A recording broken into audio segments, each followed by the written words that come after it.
في حي شعبي في مدينة شبه هادية. الناس بدأت تصحى تستعد ليوم جديد، رايحين على أشغالهم زي كل يوم. لكن الناس بتتفاجئ بعربيات الشرطة واللمة اللي واقفة قدام بيت جارهم، البيت الهادي اللي عمره ما طلع منه حس.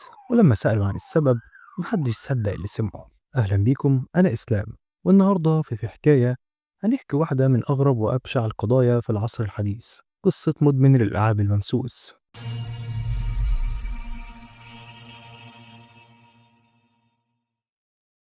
اللي حصل جوه البيت ده ما كانش مجرد خناقة أو سرقة، دي كانت مجزرة، والفاعل كان واحد منهم. الأغرب مش في الجريمة نفسها، الأغرب كان في حالة المتهم. البوليس لما دخل لقى المتهم قاعد في أوضته عادي تماما، كأنه مستنيهم. علشان نفهم إزاي شاب هادي في أوضته ممكن يتحول لوحش بالدم البارد ده، لازم نرجع للبداية، مش لبداية الجريمة لكن لبداية اللعبة. القصة بتبدأ يوم 3 أكتوبر 2025 في مدينة داكنياو في فيتنام، مع شاب اسمه كيو. شاب زي ملايين الشباب حياته كلها كانت أوضته اللي ما بيخرجش منها بالساعات ويمكن بالأيام، قاعد قدام الشاشة لابس السماعات وعايش في عالم تاني، عالم عبارة عن مهمات ووحوش ونقاط خبرة عمال يجمعها.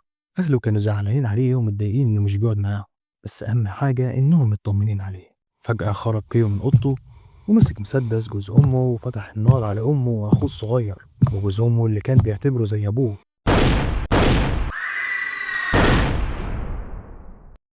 كيو قال للشرطة إنه حس إن شخصيات اللعبة لبسته، وإنه ما بقاش كيو، هو بقى البطل بتاع اللعبة، وإن الأصوات اللي في دماغه كانت بتديله أوامر واضحة: هم دول الأعداء، لازم تخلص عليهم علشان تعدي المستوى. جريمة بشعة، بس البوليس اللي لقاه بعد كده في أوضته كان أبشع. التحقيقات ما كانتش بتدور بس على أداة الجريمة، المحققين كانوا بيدوروا على الدافع.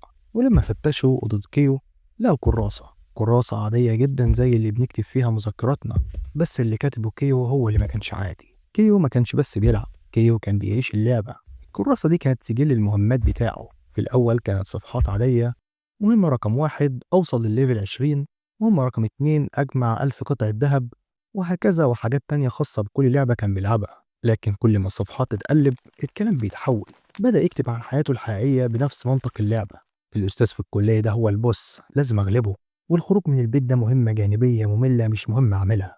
كأنه مبقاش عارف يفرق بين خيال الألعاب والواقع، لحد ما المحقق وصل لآخر صفحة مكتوبة كان عنوانها المهمة النهائية: تطهير القاعدة. وتحت العنوان ده كان فيه 3 أسماء: اسم والدته وأخوه وجوز والدته، وجنب كل اسم كان مكتوب بالقلم الأحمر: عقبة. هنا الموضوع اتغير. كيو ما كانش مجنون بالمعنى اللي نعرفه، هو عقله اتبرمج. هو حول الواقع اللي هو كارهه لعالم اللعبة اللي هو مسيطر عليه. أهله ما كانوش أهله، هم كانوا مجرد شخصيات NPCs واقفين في طريقه عشان يخلص المهمة بتاعته. الخط الفاصل بين الشاشة والواقع اتمسح، وهو قرر إنه لازم يكسب الجيم. طبعا أول حاجة اتقالت ألعاب الفيديو هي السبب، الجدل الأزلي بتاع كل مرة: هل الألعاب العنيفة بتطلع جيل عنيف؟ ملايين بل مليارات بيلعبوا نفس الألعاب دي كل يوم، كم واحد فيهم قام قتل عيلته؟ الموضوع مش بالبساطة دي، الموضوع مش في اللعبة، الموضوع في كيو نفسه. اللعبة كانت مجرد الأداة اللي كيو استخدمها علشان ينفذ اللي جواه.